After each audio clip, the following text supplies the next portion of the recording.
Okay everyone, I think जितने लोगों ने आना था वो आ चुके हैं, तो हम विदाउट वेस्टिंग टाइम अपने सेशन का, अपनी मीटिंग का आगाज़ करते हैं। वंस अगेन अस्सलाम वालेकुम। जो लोग अभी बाद में जिन्होंने ज्वाइन किया है, अस्सलाम वालेकुम एवरीवन।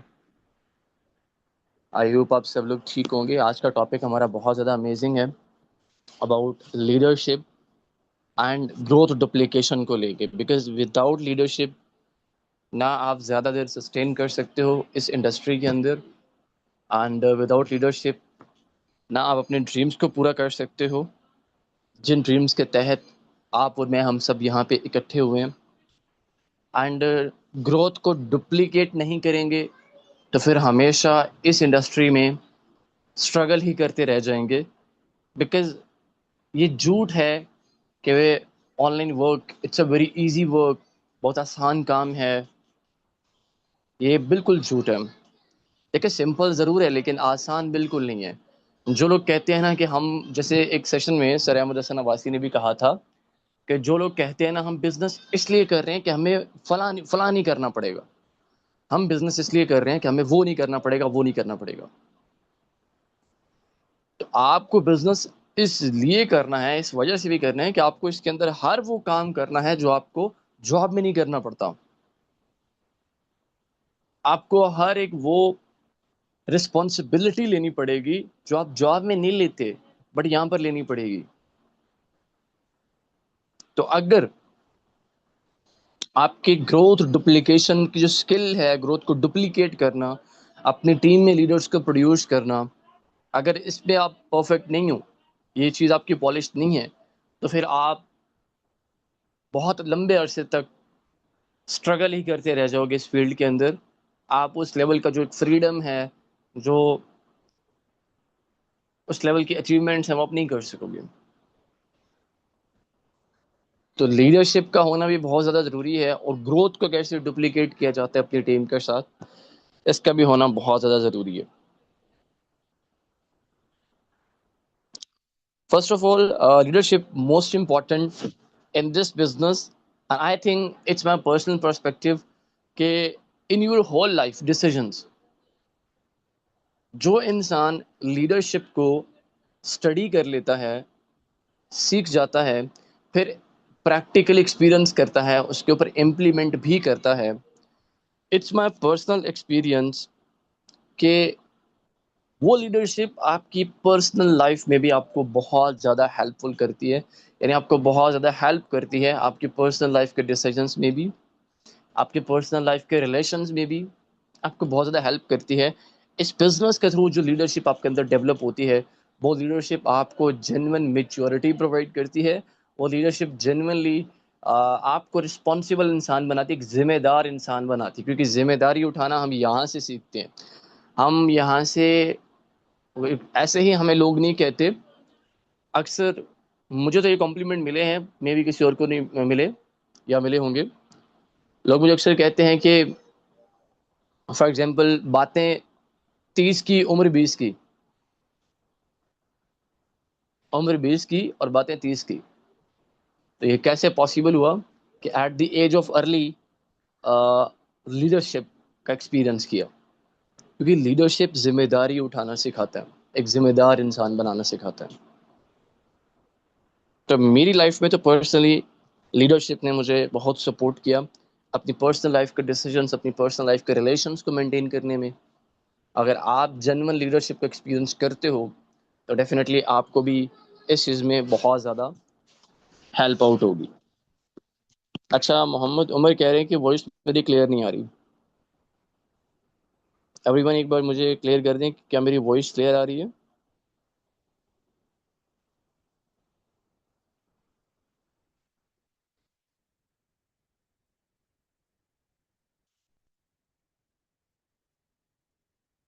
मेरी वॉइस क्लियर आ रही है ना आप सबको? Okay, okay perfect. तो जिनकी तरफ क्लियर नहीं है वो काइंडली अपनी लोकेशन वगैरह चेंज कर लें। ओके। तो लीडरशिप इम्पॉर्टेंट बिकॉज इसमें आपको पैसिव इनकम मिलती है, आपको एक्स्ट्रा इनकम मिलती है, फाइनेंशियल फ्रीडम मिलता है। एंड लीडरशिप आपके अंदर है तो तभी आप डेफिनेटली टीम ग्रोथ कर सकते हो और दूसरे लोगों की जिंदगियां बदल सकते हो, through your leadership skill. Passive income leadership से आती है, जितनी स्ट्रांग लीडरशिप उतनी स्ट्रांग पैसिव इनकम, उतनी ज़्यादा एक्स्ट्रा इनकम, जितनी स्ट्रांग लीडरशिप उतना फाइनेंशियल फ्रीडम, एंड जितनी स्ट्रांग लीडरशिप होगी उतनी ज़्यादा, उतने मैक्सिमम लोगों की आप लाइफ चेंज करने का जरिया बनोगे, लोगों की ज़िंदगी बदलने का जरिया बनोगे, राइट। तो इसलिए इम्पॉर्टेंट है लीडरशिप यहाँ पे। और लीडर्स मैं अब कुछ जो है वो मेंशन करना चाहूँगा, बिकॉज यहाँ पर कुछ डायरेक्टर्स भी हैं जो मुझे सुन रहे हैं। तो डायरेक्टर्स के पास अपना एक सिस्टम क्रिएट होना चाहिए एटलीस्ट। बाकी जो अभी अपकमिंग डायरेक्टर्स हैं, सीनियर मैनेजर्स हैं, या जो करीब हैं डायरेक्टर बनने के, वो भी बेशक इस नॉलेज को अपने माइंड में बिठा सकते हैं कि लीडर जो है, स्पेशली जो डायरेक्टर, क्योंकि डायरेक्टर एक पोस्ट है जहाँ से एक जेन्युइन लीडरशिप जर्नी आपकी स्टार्ट होती है।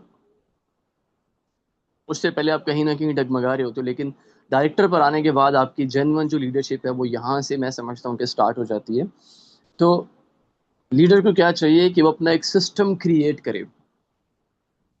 फर्स्ट पहला सिस्टम, अपना जो एक वर्किंग मेथड है, जो अपना एक काम करने का उस लीडर का तरीका है, क्योंकि हमेशा वो, पहली बात है कि एक डायरेक्टर जिस एफर्ट्स, जिस मेहनत, जिस वर्किंग स्ट्रैटेजीज और जिस काम मेहनत के थ्रू वो खुद डायरेक्टर बना है, उसको अपने जो मेथड्स हैं, जो वर्किंग मेथड्स हैं ए टू जी, उसका एक ऐसा सिस्टम बनाना चाहिए रिकॉर्डिंग फॉर्म में, या इस तरह से कि उसको हर एक अपने टीम मेंबर के लिए खुद अवेलेबल हो कि अपनी स्ट्रैटेजीज ना बतानी पड़े। यानी स्मार्ट वर्क अपना रेडी करे हर एक लीडर, कि वो, ये स्पेशली ये बात डायरेक्टर्स के लिए, कि वो क्या करें, जो उनके अपने वर्किंग मेथड्स हैं, जो उनकी अपनी स्ट्रैटेजीज हैं, वो इन्विटेशन पे हो सकती हैं, वो प्रोस्पेक्टिंग पे हो सकती हैं, वो ऑब्जेक्शन हैंडलिंग पे, फॉलो अप पे, क्लोजिंग्स पे, लीडरशिप पे, फिर किससे रिलेटेड भी अपना वो एक इस तरह से सिस्टम बनाएं कि जिसमें वो इजीली एक डाटा क्रिएट कर लें, डाटा बना लें, वो प्रोवाइड करें अपनी टीम को। ये तो होगी अपनी स्ट्रैटेजीज अपनी टीम तक डेवलप करना। दूसरा सिस्टम, न्यू जॉइनर्स का ट्रेनिंग सिस्टम। अब फॉर एग्जांपल मेरी थर्ड फोर्थ या फिफ्थ जनरेशन में एक न्यू पर्सन ज्वाइन हुआ है, एक न्यू टीम मेंबर ज्वाइन हुआ है।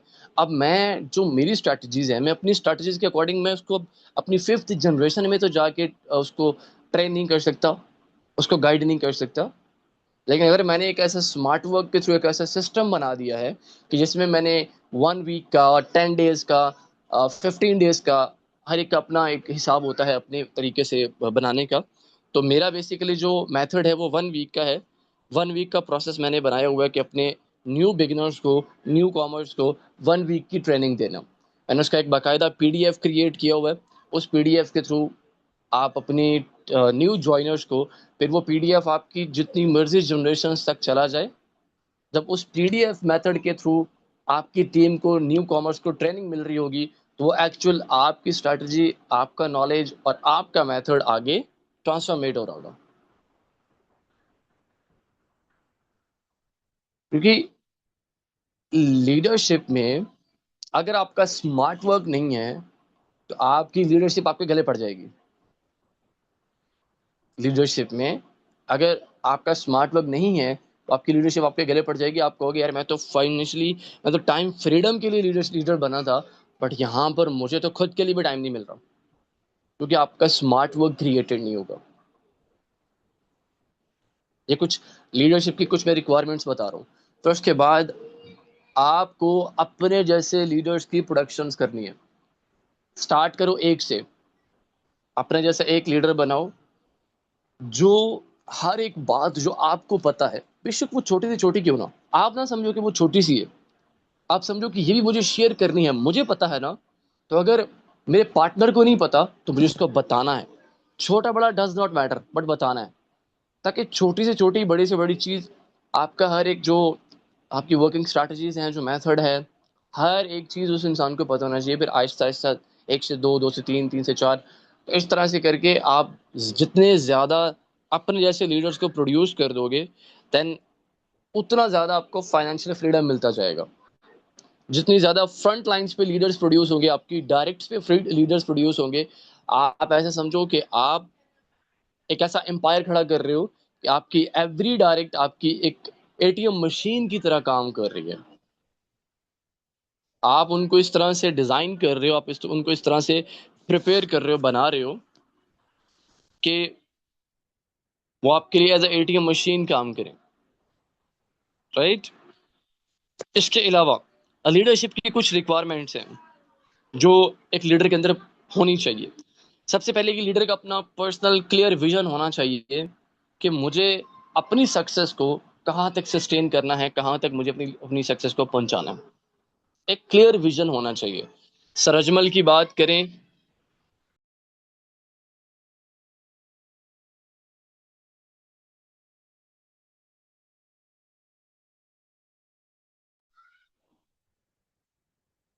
तो बेसिकली हमारे पास बड़ी एग्जांपल्स हैं। हमारी कंपनी के CEO and founder mister Ajmal Lashari, आप उनका विजन देख सकते हो। तो हमारी कंपनी को कहाँ तक लेकर जाना चाहते हैं, हमारी कंपनी में कितने ज़्यादा अचीवर्स को प्रोड्यूस करना चाहते हैं। एक विजन है ना, एक माइंडसेट है। इस तरह का आपका अपना माइंडसेट होना चाहिए कि मुझे अपने आप को कहाँ तक सक्सेसफुल बनाना है। फिर जिस सक्सेस तक पहुँचना चाहते हो, उस सक्सेस में आपको कौन सा रैंक चाहिए, आपको कितने पर्सन्स की टीम चाहिए, कितना आपको डायरेक्टर्स चाहिए, ये सारा का सारा जो आपका एक स्ट्रक्चर है, ये क्लैरिटी की फॉर्म में आपके पास होना चाहिए। क्लैरिटी की फॉर्म में आपके पास होना चाहिए। देन लीडर का एक स्ट्रांग माइंडसेट होना चाहिए। लीडर का कभी वीक माइंड नहीं होना चाहिए, बिकॉज लीडर के ऊपर बहुत सारी उम्मीदें सहारा बनकर बैठी होती हैं। मतलब लीडर को सहारा बनाकर बहुत सारी उम्मीदें लीडर के साथ लगी होती हैं। तो अगर लीडर ही वीक माइंडेड होगा तो फिर बहुत सारी उम्मीदें टूट जाएंगी, बहुत सारे ख्वाब बिखर जाएंगे, बहुत सारे पोटेंशियल लोग अपने आप को गिरा देंगे। तो लीडर हमेशा जो है वो स्ट्रॉन्ग माइंडसेट का होना चाहिए, वीक माइंडसेट का नहीं। And leader always problem solver, not a problem creator. Leader हमेशा प्रॉब्लम सॉल्वर होता है, कभी भी प्रॉब्लम क्रिएटर नहीं होता। वो प्रॉब्लम्स को क्रिएट नहीं करता, प्रॉब्लम को सॉल्व करता है। प्रॉब्लम क्रिएट करना किसको कहते हैं? लेट सपोज मुझे मुझसे इन्विटेशन नहीं हो रहा, मुझसे इन्विटेशन नहीं हो रहा, मुझसे लीड जनरेशन नहीं हो रही, मेरे पास कस्टमर्स नहीं है। या इन शॉर्ट में कहूँ कि मेरे पास कस्टमर्स नहीं है। अब मैं बैठ गया हूँ हाथ पे हाथ रख के और मैं बस एक ही रट्टा लगा के बैठा हूँ, यार कस्टमर्स नहीं है, यार कस्टमर्स नहीं है। तो मैं हूँ प्रॉब्लम क्रिएटर, मैं प्रॉब्लम बना रहा हूँ। अब कस्टमर्स नहीं है, ओके, मान लिया। बट कस्टमर्स किस तरह से फाइंड करें, कस्टमर्स किस तरह से इंगेज करें, मैं उस तरफ ध्यान दूं, मैं अपनी एनर्जी, अपना एफर्ट, अपने एक्शन उस तरफ दूं, तो देन मैं प्रॉब्लम सॉल्वर हूं। तो अगर प्रॉब्लम को लेकर बैठे रहेंगे तो फिर लीडर नहीं बना जा सकता। अगर सोल्यूशन की तरफ जाएंगे, खुद अपने माइंड को क्रिएटिव बनाएंगे, अपने माइंड से खुद क्वेश्चनिंग करेंगे, सवालात करेंगे, तो फिर माना जा सकता है कि हम लीडर बन सकते हैं या लीडर बना जा सकता है, राइट? और लीडर हमेशा लिसनर पहले होना चाहिए, क्योंकि एक प्रॉब्लम है, अल्लाह इससे बचाए हर इंसान को, कि लीडर बनने के बाद वो समझता है कि अगर उसके 5 10 20 लोग सुनने वाले हैं, यानी जो वो कहता है वो करते हैं, तो उसको लगता है कि अब बस मैं बादशाह हूँ किसी सल्तनत का, और अब बस सारी बात मेरी मानी जाएगी, वो बात चाहे सही हो या गलत हो, बट वो मानी जाएगी। तो फिर वो अपने तरीके से, फिर वो लीडर नहीं, वो एक बॉस और हिटलर की तरह रिएक्ट करना शुरू कर देते हैं, और अपने डाउनलाइंस को, अपने जूनियर्स को अपना गुलाम और इस तरह से बिहेवियर अपना लेते हैं। तो लीडर फर्स्ट रिक्वायरमेंट के लिसनर होना चाहिए, उसको सुनना आना चाहिए। वो ध्यान से पहले पूरी बात सुने, अपने टीम मेंबर की किसी की प्रॉब्लम है, किसी की कोई बात है, पहले पूरे ध्यान से सुने, फिर रिप्लाई करे। लीडर के अंदर ये रिक्वायरमेंट एंड क्वालिटी होनी चाहिए। फिर ईगो लेस होना चाहिए। कभी भी लीडर के अंदर ईगो नहीं होनी चाहिए कि मैं अपनी टीम की फोर्थ थर्ड फिफ्थ जनरेशन में कहाँ कैसे किसी से बात करूं। मैं तो लीडर हूं, मैं तो डायरेक्टर हूं, मैं तो सीनियर डायरेक्टर हूं, ये मेरा बड़ा रैंक है, मेरी बड़ी अचीवमेंट्स हैं, तो मुझसे सिर्फ मेरी फ्रंट लाइन ही बात करें, मुझसे सिर्फ मेरे डायरेक्ट सी बात करें। जो आगे के हैं मैं उनके मसले क्यों सॉल्व करूं, मैं अपनी जो डाउन टू डाउन जनरेशन हैं उनके फॉलोअप्स क्यों लूँ, उनकी क्लोजिंग्स क्यों लूँ, उनकी प्रॉब्लम्स क्यों सुनूं। ये जो ईगो है ना, इससे पाक साफ होना चाहिए, तभी वो लीडर कहलाएगा, अदरवाइज वो हिटलर कहलाएगा। राइट। और इसके साथ साथ पेशेंस होना चाहिए। बहुत कीमती चीज का नाम मैं ले रहा हूँ, पेशेंस, लिटरली। और समटाइम लीडर को इस हद तक सब्र करना पड़ता है, इस हद तक बर्दाश्त करना पड़ता है कि उसको अपनी टीम की गलतियां भी अपने आप पर लेनी होती हैं। कोई आसान काम नहीं है, किसी की गलती अपने आप पे थोप देना कोई आसान काम नहीं है, ना कोई इतनी आसानी से कर सकता है, ना कोई आसानी से कर सकता है, ना ये आसान काम है कि किसी की गलती, किसी की मिस्टेक आप कहो कि मेरी मिस्टेक है, मेरी वजह से हुआ। ये कोई आसान काम नहीं है, लेकिन लीडर को ये भी करना पड़ता है, बिकॉज ये रिक्वायरमेंट है, ये लीडरशिप की रिक्वायरमेंट है। लीडरशिप डिमांड करती है आपसे। राइट। इसके बाद अपनी टीम के लिए आप सपोर्टिव होने चाहिए। कुछ रिस्पॉन्सिबिलिटीज भी तो आती है ना लीडर्स की, क्योंकि लीडर के ऊपर उसकी पैसिव इनकम, उसका फाइनेंशियल फ्रीडम हलाल ही तब होता है, हलाल ही तब होता है जब वो लीडरशिप की रिस्पॉन्सिबिलिटीज को निभाता है, पूरा करता है। तो ये कुछ रिक्वायरमेंट्स थी, और कुछ रिस्पॉन्सिबिलिटीज अभी मैं आपके सामने शो करूंगा। जो रिस्पॉन्सिबिलिटीज बीइंग अ लीडर आपकी टीम को आपकी जो ग्रोथ है उसको डुप्लीकेट करने में आपको बहुत ज्यादा हेल्प आउट करेगी। पहली चीज ये है, फेवरेटिज्म से बचें, जज ना करें। एक ये भी प्रॉब्लम आती है हमें अपनी टीम्स के अंदर ना, लीडर्स को अक्सर अपनी टीम्स के अंदर कुछ अपने डाउनलाइंस या अपनी इनडायरेक्ट या किसी भी जनरेशन से कुछ लोग अच्छे लगते हैं, इस वजह से या तो वो रिस्पेक्ट उनकी ज़्यादा करते हैं, या वो वर्क अच्छा करते हैं, काम अच्छा करते हैं। राइट। देखिए, अप्रिसिएशन एक अलग चीज़ है, अप्रिशिएट करना चाहिए, जिसकी जितनी एफर्ट है, जिसकी जितनी मेहनत है, उसको उसकी डैम श्योर अप्रिसिएशन देनी चाहिए, उसका बड़ा रिवॉर्ड ही अप्रिसिएशन होती है। लेकिन जहाँ पर हम फेवरेटिज्म करते हैं कि टीम में से कुछ सेलेक्टिव लोगों की ही हमने डिसाइड कर लिया कि इन्हीं की तारीफ करनी है, इन्हीं को अप्रिशिएट करना है, बाकी सबको अवॉइड करना है, तो ये भी एक जुल्म है उनके साथ, जो शायद, क्योंकि देखिए रिजल्ट तो देन अल्लाह की है, रिजल्ट अल्लाह की देन है ना। हम हम बज़ाहिर अगर रिजल्ट्स के बेस पे अप्रिशिएट करें, तो हो सकता है कि जिसको रिजल्ट्स नहीं आ रहे वो उससे ज्यादा काम कर रहा हो कि जिसको रिजल्ट्स आ रहे हैं। सम टाइम ऐसा होता है, मैंने खुद एक्सपीरियंस किया है, आप थोड़ी मेहनत करते हो रिजल्ट्स आ जाते हैं, आप कच्ची पक्की मेहनत करते हो आपको रिजल्ट्स आ जाते हैं, लेकिन सम टाइम आप अपना 100% पोटेंशियल पुट करके भी काम करते हो तो रिजल्ट्स नहीं प्रोड्यूस होते। इसका ये मतलब थोड़ी है कि आप मेहनत नहीं कर रहे, इसका मतलब ये थोड़ी है कि आप अप्रिसिएशन के काबिल नहीं हो। तो लीडर को रिजल्ट्स पर अप्रिसिएशन ठीक है, बट ज्यादातर जो अप्रिसिएशन वो वर्किंग पर देनी चाहिए, वो एफर्ट्स पर देनी चाहिए। वो कब पॉसिबल होगा, जब आपके पास प्रॉपर अपनी टीम की अकाउंटेबिलिटी होगी, जब आपके पास प्रॉपर अपनी टीम का डाटा होगा। हिना मैम कह रही हैं कि वॉइस क्लियर नहीं है। अभी बताइएगा अगेन, क्या मेरी वॉइस क्लियर नहीं है?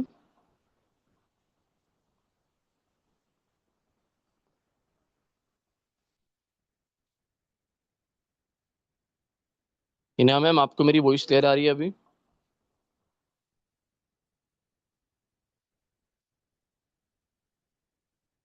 ओके जी, परफेक्ट।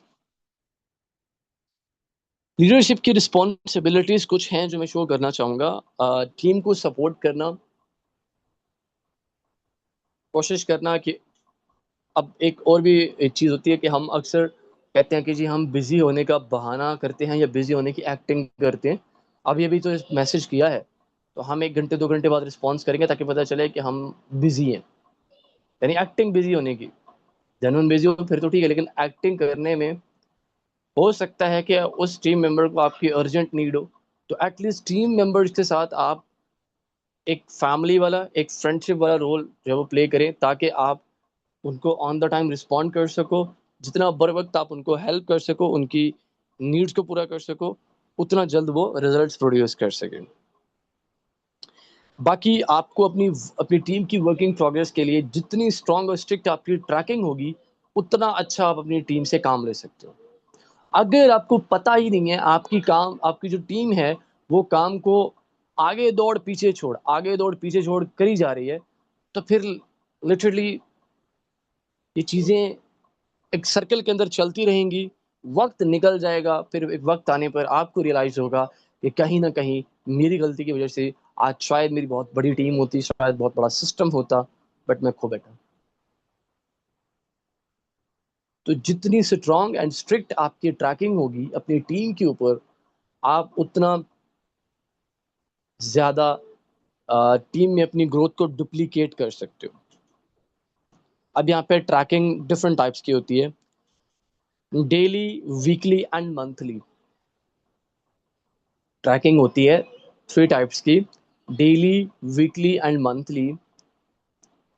और किन चीज़ों की ट्रैकिंग करनी है? सिर्फ और सिर्फ 2 चीज़ों की, प्रोस्पेक्टिंग एंड सेल्स की, बस। प्रोस्पेक्टिंग एंड सेल्स की आपने ट्रैकिंग करनी है। आपने हर रोज़ाना अपनी टीम का चेक करना है कि जो आपकी प्रोस्पेक्टिंग आज कितने कस्टमर्स के साथ की, क्लोजिंग यानी सेल्स कितनी आज की डेट की है। अगर ज़ीरो है तो आप ज़ीरो लिखो, कोई मसला नहीं है, बट आपके पास डाटा होना चाहिए। हर दिन का रिकॉर्ड करोगे, एक तो आपको समझ आएगी कि किस दिन ये इंसान सेल कर पाता है, किस दिन इस इंसान की तरफ से क्लोजिंग्स आती हैं, राइट। फिर जब आपके पास एक वीक के बाद यानी वीकली ट्रैकिंग में आपके पास पिछले 7 डेज का टीम की प्रोग्रेस का पूरा एक स्ट्रक्चर आपके सामने होगा। अब आप देख सकते हो मेरी टीम का कौन सा मेंबर 1 वीक में कितने कस्टमर्स को प्लान देता है, और उसमें से कितने कस्टमर्स की रेशो निकाल लेता है सेल्स की, क्लोजिंग की। ये एक लीडर ध्यान से सुने, बिगनर भी ध्यान से सुने, क्योंकि उसने भी कल को लीडर ही बनना है। जब आपके सामने एक वीकली आ जाएगा सारा का सारा, कि वीक के अंदर इस मेरे टीम मेंबर ने इतने कस्टमर्स को प्रोस्पेक्ट किया है, प्रेजेंटेशन दी है, तो उसमें से इतनी सेल्स आई हैं, इतने रिजल्ट्स आए हैं, तो देन आप उस कस्टमर की लॉ ऑफ एवरेज को रीड कर पाओगे। मैं लॉ ऑफ एवरेज पे भी थोड़ी सी बात करूंगा, ताकि वर्किंग को ज़्यादा इम्प्रूव किया जाए, आगे बढ़ाया जाए। तो आप जब उसकी लॉ ऑफ एवरेज को रीड कर सकोगे, तो डेफिनेटली आप उसको बता सकोगे कि देखो, आपने 1 वीक में 10 लोगों को प्लान शेयर किया, 10 लोगों को आपने प्रोस्पेक्ट किया। 10 में से अगर आपकी 2 सेल्स आई हैं, 10 में से अगर आपकी 2 सेल्स आई हैं, तो अब आपको अगर 4 या 6 सेल्स देनी है, तो आपको 20 या 30 कस्टमर्स को प्रोस्पेक्ट करना होगा। ये आपकी लॉ ऑफ एवरेज है। लॉ ऑफ एवरेज का मतलब ये है, अब इसको आप मंथली भी इसी तरह से कंसीडर कर सकते हो। जब आप अपनी मंथ का, अपनी टीम मेंबर के, हर एक टीम मेंबर का आपके सामने अकाउंटेबिलिटी होगी, एक स्ट्रक्चर होगा सारा का सारा, तो आप मंथली भी उसको ट्रैक कर सकते हो कि मेरे फलां टीम मेंबर ने मंथ में इतने कस्टमर्स को प्रोस्पेक्ट किया, उसमें से इतनी रेशो निकल कर आई। तो फिर अगर आप अपना पर्सनल और अपनी यानी खुद का और टीम को मिलाकर जो आपका मंथली गोल होगा ना, यानी जैसे मैं इस टाइम पे अपनी टीम के साथ एक मंथली गोल के तहत काम कर रहा हूँ। यानी जब भी नया मंथ स्टार्ट होता है, तो हम अगले मंथ की प्लानिंग करते हैं। एज अ टीम वर्क का हम गोल सेट करते हैं कि हमें इस मंथ कितनी सेल देनी है एज अ कम्युनिटी, हमें हमारी टीम में इस मंथ क्या क्या अचीवमेंट्स होनी चाहिए, एक प्रॉपर प्लान करते हैं। तो जब आप इस चीज़ को ट्रैक करोगे, अपने सामने रखोगे, तो फिर आप अपना अगला मंथ बड़ा नेक्स्ट लेवल का प्लान कर सकते हो, क्योंकि आपको पता है कि हमें अगर एक्सपेक्टेड रिजल्ट्स प्रोड्यूस करने हैं, तो हर एक टीम मेंबर को आप उसकी लॉ ऑफ एवरेज समझा दो, आपके सामने सब कुछ आ जाएगा।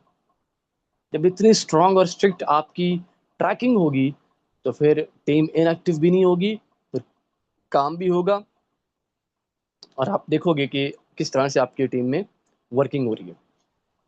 आपकी ग्रोथ इस तरह से डुप्लीकेट होगी कि आप दिन ब दिन देखोगे कि आपकी टीम कैसे बढ़ती जा रही है। लॉ ऑफ एवरेज बेसिकली क्या होती है? लॉ ऑफ एवरेज उसको कहते हैं कि आप कितनी एफर्ट करके कितने रिजल्ट प्रोड्यूस करते हो, यानी कितनी प्रोस्पेक्टिंग करके कितनी सेल्स दे देते हो, कितनी क्लोजिंग्स दे देते हो, इसको कहते हैं लॉ ऑफ एवरेज। मैं बात करूं अगर बिगिनर्स की, जिसका अभी 1 वीक हुआ है, अभी 1 मंथ हुआ है स्टार्ट किए, अगर फॉर एग्जांपल वो 10 कस्टमर्स को प्रोस्पेक्ट करें, प्रॉपर डील करें, तो हो सकता है कि उसमें से कोई भी सेल ना आए, कोई भी क्लोजिंग ना आए, ये शायद इन केस एक आ जाए। वहीं पे अगर मैं या कोई और डायरेक्टर 10 कस्टमर्स को प्रोस्पेक्ट करे तो आराम से उसमें से 5, 6 या 7 की एवरेज निकाल लेगा। इसको कहते हैं लॉ ऑफ एवरेज। अब उस 1 मंथ के ट्रेनर बिगनर में और एक डायरेक्टर में फ़र्क ये है उसके एक्सपीरियंस का, उसकी जर्नी का, और जाहिर सी बात उसकी स्किल्स का, उसकी मास्टरीज का। तो ये लॉ ऑफ एवरेज हर इंसान की होती है, हर बंदे की होती है। कुछ लोग कहते हैं रिजल्ट्स नहीं आते, सेल नहीं आती, क्लोजिंग नहीं आती, टीम में प्रोग्रेस नहीं आती, उसका जो असल।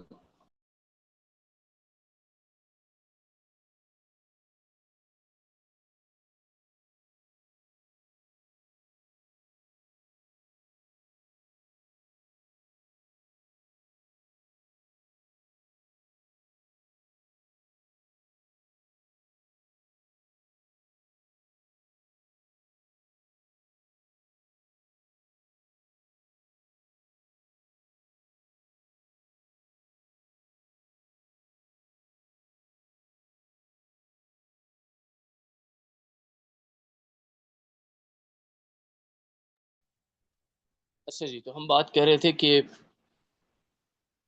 जब आपके पास इस तरह से प्रॉपर ट्रैकिंग होगी, आप अपनी टीम के हर एक टीम मेंबर को उसकी लॉ ऑफ एवरेज को भी ट्रैक कर सकते हो, फिर उसको उसकी लॉ ऑफ एवरेज पे गाइड भी कर सकते हो, उसको बता सकते हो कि आपको जो रिजल्ट्स आपको चाहिए उसके लिए आपको इतने कस्टमर्स को डील करना होगा। अब होता यह है हमारी टीम में कुछ बिगिनर्स 2, 3, 4 लोगों को डील किया, फिर एक्सपेक्ट कर रहे होते कि उन्हीं में से हमारी सेल भी आ जाए, उन्हीं में से क्लोजिंग आ जाए, उन्हीं में से इनकम आ जाए। फिर मजे की बात यह है कि प्रोस्पेक्टिंग में कंसिस्टेंट नहीं रहते। लेट सपोज आज अगर 3 लोगों के साथ डीलिंग हुई है, अब नेक्स्ट कहेंगे कि इन 3 के साथ इनने चलना है, ये 3 ही क्लोज होंगे। यानी आज अगर किया तो कल का दिन भी प्रोस्पेक्टिंग नहीं की, न्यू प्रोस्पेक्टिंग नहीं की, परसों भी नहीं की, और 2 दिन उन्हीं 3, 4 कस्टमर्स को लेके बैठे रहे, एंड एट द एंड वही 3, 4 कस्टमर्स रिफ्यूज कर जाते हैं, रिजेक्ट कर जाते हैं, तो फिर एंड पे डीमोटिवेशन आ जाता है। अभी आपने अपनी लॉ ऑफ एवरेज को रीड ही कहाँ किया? बेशक शुरू एक से कर लो, एक कस्टमर को डील करो, क्लोजिंग नहीं आई तो आप 2 को करो, क्लोजिंग नहीं आई 3 को करो, क्लोजिंग नहीं आई 4 को करो, क्लोजिंग नहीं आई 5 को करो, 10 को करो, 10 तक जाओ। आपकी ऑटोमेटिकली आहिस्ता आहिस्ता आपकी जो ऑफ एवरेज है वो लाइन में आने लग जाएगी। और जब आपको पता चल जाएगा कि यार 10 कस्टमर्स को डील करने से अगर मेरी एक सेल आई है, एक क्लोजिंग हुई है, तो मुझे अगर 5 क्लोजिंग्स चाहिए, मुझे 5 सेल्स चाहिए, उसके लिए मुझे 50 कस्टमर्स को प्रोस्पेक्ट करना होगा। हालांकि इतनी थोड़ी इतनी लो एवरेज नहीं होती, तो 50 को डील करके 5 होते हैं। वैसे फिर एक आइडिया दे रहा हूँ आपको, एक आइडिया के तौर पे मैं आपको बता रहा हूँ।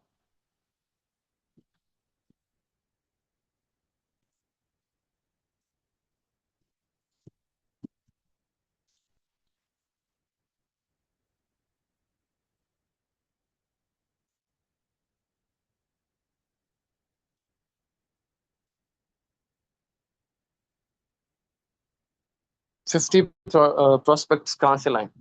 अच्छा, वैसे मेरा जो भी अपने एक्सपीरियंस के अकॉर्डिंग लिटिल बिट एक्सपीरियंस था लीडरशिप का, और आगे जो ग्रोथ को डुप्लीकेट करने का, जिसमें मैंने आपको ट्रैकिंग सिस्टम बताया, वो ऑलमोस्ट डन है। अभी आप लोगों के क्वेश्चन ले लेते हैं, क्योंकि आई थिंक आप लोग बात करना चाहते हैं मुझसे, तो मैं उसके आंसर कर देता हूँ। यहाँ पे अर्शी आसिफ नेम है, मैनेजर हैं, जो कि कह रही हैं कि 50 प्रोस्पेक्ट्स कहाँ से लाएं। देखें, सबसे पहली बात तो ये है कि अगर आप बिगनर हो, कंसल्टेंट हो, मैनेजर हो, या इवन सीनियर मैनेजर भी हो, तो पहली रिकमेंडेशन मैं ये करूंगा, मुझे ये बताएं कि अब तक कोई ऐसा पर्सन है जिसने कंसिस्टेंट अपनी जर्नी के स्टार्ट से लेके अब तक वर्क किया है, कंसिस्टेंट, आज तक कंसिस्टेंसी ब्रेक नहीं की, थोड़ा या ज्यादा लेकिन टाइम काम को दिया है, प्रोस्पेक्टिंग में कंसिस्टेंसी ब्रेक नहीं की, और अब तक 100 रिजेक्शन फेस कर लियो? एनीवन?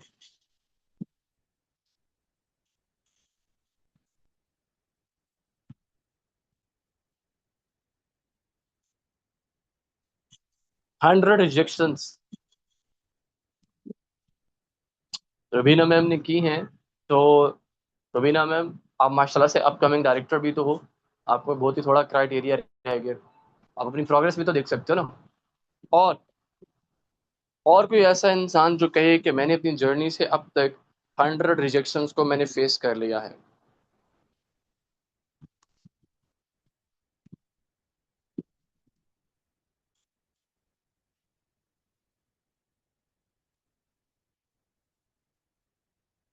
ओके, कशफ नाज, आपने भी, अम्बरीन वाजिद ने भी फेस कर लिया 100 रिजेक्शंस को? ओके, अभी सीख रहे हो, एग्जैक्टली exactly. तो एवरी रिजेक्शन आपको डिमोटिवेट नहीं करती, यानी आपको एवरी रिजेक्शन से डिमोटिवेट नहीं होना चाहिए, आपको अपनी अपने एक्शन प्लान में कमी नहीं करनी चाहिए, अपनी एफर्ट्स में कमी नहीं करनी चाहिए, बल्कि दुगनी तिगनी कर देनी चाहिए, क्योंकि जब रिजेक्शन आ रही होती है तो तब समझ लो कि आप सही ट्रैक पर हो, क्योंकि रिजेक्शन तो आपकी लर्निंग के लिए आती है। रिजेक्शन का मतलब नो नहीं होता, रिजेक्शन का मतलब होता है नेक्स्ट अपॉर्चुनिटी, अगले प्रोस्पेक्ट पे आप ध्यान दो, अगली अपॉर्चुनिटी पे ध्यान दो, इसका मतलब होता है रिजेक्शन, राइट? दूसरी बात, कि आप जो बिगिनर्स हैं, जो कंसल्टेंट मैनेजर, जो सीनियर मैनेजर हैं, आप लोग जितना हो सके लीड जनरेशन पर एंड प्रोस्पेक्टिंग पर मल्टीपल वे से एक्सपीरियंसेस करो। ऑन द स्टार्टिंग अगर आप एक माइंडसेट शिफ्ट कर लेते हो, 6 मंथ तक अर्निंग ना हो तो मुझे घबराने की जरूरत नहीं है, टेंशन लेने की जरूरत नहीं है, बार बार ये कहने की जरूरत नहीं है सेल नहीं आ रही, क्लोजिंग नहीं आ रही, इनकम नहीं आ रही, ये कहने की जरूरत नहीं है, 6 मंथ तक मुझे इनकम चाहिए ही नहीं, मुझे सिर्फ और सिर्फ अपने स्किल्स को इम्प्रूव करना है, मुझे उन जैसा बनना है जो हर वीक लैक्स में इनकम ले रहे हैं, मुझे उन जैसा बोलना है, मुझे उन जैसा नॉलेज रखना है, उन जैसा जवाब देना आना चाहिए। जब ये आपका गोल होगा, जब ये आपका जो है वो इंटरेस्ट होगा इस तरफ, तो डेफिनेटली अपनी स्किल्स को इम्प्रूव करने में, अगर आप पैसे के पीछे भागोगे पैसा आपसे आगे आगे भागेगा, अगर आप स्किल्स के पीछे भागोगे तो पैसा आपकी तरफ खुद ब खुद भाग कर आएगा। तो स्किल्स को एडमायर करें, बिकॉज स्किल्स ने आपको लॉन्ग टर्म पैसा देना है। स्किल्स को एडमायर करें। ऑन द स्टार्टिंग आप जितना हो सके मल्टीपल ऑप्शन से, आप, क्योंकि कोई आपका मेंटोर नहीं है, कोई भी आपका मेंटोर नहीं है, आप खुद अपने सबसे बड़े मेंटोर हो। जिस दिन ये बात मेरी जिसको समझ आ गई ना, उसकी लाइफ चेंज हो जाएगी। उसकी क्या हो जाएगी? लाइफ चेंज हो जाएगी, बिकॉज वो सहारा ढूंढेगा ही नहीं, वो वो इंतजार ही नहीं करेगा किसी का कि कोई मुझे गाइड करे, कोई डायरेक्शन दे, कोई रास्ता दिखाए, नेवर। कोई आपका मेंटोर नहीं है, इवन मैं भी आपका मेंटोर नहीं हूँ, जो आप खुद अपने आप के मेंटोर हो। वो वाली सीट, वो वाली डायरेक्शन कोई भी नहीं ले सकता। तो ये जो भरा पड़ा है, आपको जो प्रॉब्लम फेस करने को मिले, लीड्स में प्रॉब्लम आ रही है, कस्टमर्स की कमी आ रही है, डील करने में प्रॉब्लम आ रही है, किसी ऑब्जेक्शन में प्रॉब्लम आ रही है, तो आप वो उसका आंसर खुद से रिसर्च करने की कोशिश करो। जब आपका माइंड रिसर्चिंग वाला माइंड बन जाएगा, तो उसके अंदर ऑटोमेटिकली एक क्रिएटिव वायर जो है ना, वो करंट देने लग जाएंगे। और अगर क्रिएटिविटी आपके अंदर आ गई, तो definitely you are the problem solver. और जब आप खुद की प्रॉब्लम्स को खुद सॉल्व करने लग जाओगे, तो आप अपनी सक्सेस को फिर अनस्टॉपेबल सक्सेस अचीव कर लोगे, कि आपको किसी सहारे की जरूरत ही नहीं पड़ेगी, आपको रुकने की जरूरत ही नहीं पड़ेगी। आप एक ऐसी फ्लो में चले जाओगे सक्सेस की, कि फिर देखने वाले देखते रह जाएंगे, और आप कामयाबियों की सीढ़ियों तक पहुंच जाओगे। राइट। तो क्यों कहा मैंने कि beginners multiple ways of leads उस पे काम करें, प्रोस्पेक्टिंग पे काम करें, ताकि आप ना खा लो, हर तरह के रिजेक्शन फेस कर लो, हर तरह के जो रिजल्ट्स जहाँ जहाँ से नहीं आते, आप वो सारे एक्सपीरियंसेस कर लो। फिर उसके बाद एक टाइम पर आकर आपका जो एक माइंड सेट है ना, वो ऐसा बन जाएगा कि आप आराम सुकून से पेड लीड्स लोगे। अभी पेड लीड्स लेने में डर लगता है ना, तो तब आपके अंदर कॉन्फिडेंस भी होगा।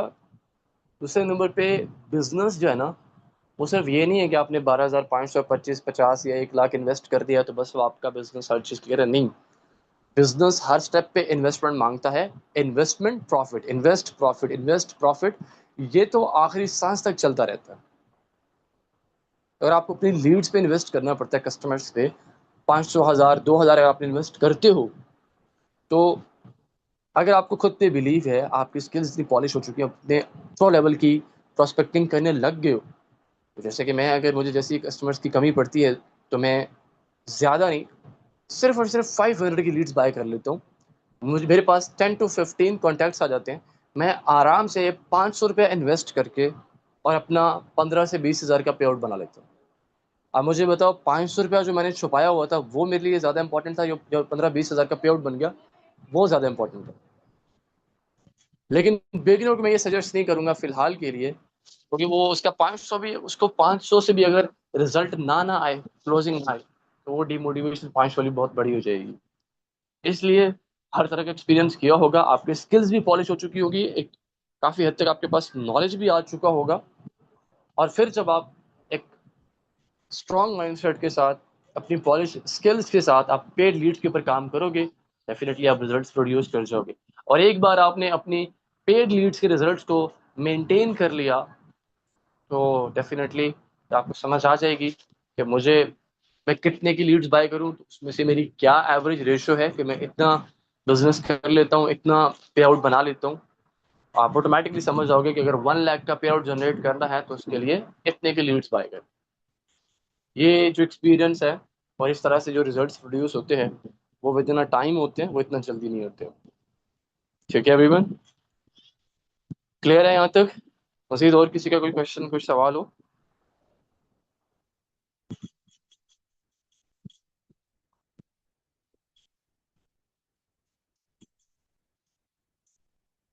हसनात हुसैन कह रहे हैं आप रिलेटेबल बात करते हो।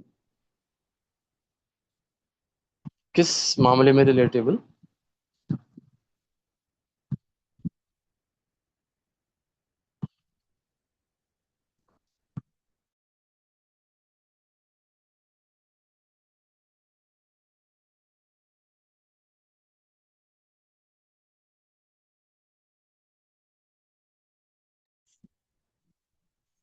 ओके जी। तो फाइनली आज हमारी 7 डेज मास्टर क्लासेस की सीरीज का इख्तिताम होता है। आई होप कि आप लोगों ने बहुत सारा नॉलेज कलेक्ट किया होगा अपने बिजनेस को बूस्ट करने के लिए, अपनी ड्रीम लाइफ को अचीव करने के लिए। एंड आई होप कि आप इस नॉलेज को ज़रूर इम्प्लीमेंट करना अपनी वर्किंग में, अपने आने वाले कल को बेहतर बनाने के लिए। एक बात याद रखना, कंसिस्टेंट रहना, कभी रुकना नहीं। बिकॉज हमेशा वही कहीं ना कहीं पहुंचा है जो सफ़र में रहा है। जो रुक गया उसकी कहानी भी ख़त्म, उसका सफ़र भी ख़त्म। तो बहुत बहुत बहुत ज़्यादा टफ टफ टाइम भी आएंगे, क्योंकि हर एक इंसान की सक्सेस डिफरेंट है, तो हर इंसान का एक स्ट्रगलिंग पीरियड भी डिफरेंट है। जिसकी जितनी ज़्यादा स्ट्रगल है उसकी उतनी ज़्यादा और बड़ी जो है वो आ, कामयाबी भी है, रिवॉर्ड भी है, सक्सेस भी है। तो रुकना नहीं। जितना ज़्यादा आपको ये फील्ड और ये इंडस्ट्री तंग करे, आप इससे उतना ज़्यादा तंग हो जाना, क्योंकि ये आज की तंगी कल की इतनी आसाइशें देगी कि आप भूल जाओगे कि यार मैंने क्या क्या फेस किया था, मैंने क्या क्या फेस किया था। ओके एवरीवन, मेरी साइड से आपके लिए बहुत सारी बेस्ट विशेज़ हैं। आई होप कि आप इस नॉलेज के थ्रू अपनी वर्किंग को 10x कर सकेंगे, अपने रैंक्स को, अपनी अचीवमेंट्स को बढ़ा सकेंगे। That's it from the my side. अपना बहुत सारा ख्याल रखें। अगर कुछ ना कुछ सीखने को मिला और जो सीखा उससे अगर कुछ फ़ायदा नज़र आया आप लोगों को, तो थोड़ा सा मुझे अपनी दुआ में याद रख लीजिएगा। एंड अपने जो रिव्यूज़ हैं, अपने जो प्रीशियस रिव्यूज़ हैं, फुल मास्टर क्लासेस के 7 डेज़ के, अगर आज मैं आप सबसे एक चीज़ मांगूँ, मैंने देखा अपनी लाइफ के 7 डेज़ में से हर रोज़ाना का तकरीबन 1 घंटा आप सबको दिया, 7 आवर्स आपने इन्वेस्ट किए, और वो इन्वेस्टमेंट की जिस पे मुझे कभी भी रिटर्न नहीं आना। तो अगर मैं आप लोगों से एक चीज़ मांगूँ, आप लोग दोगे?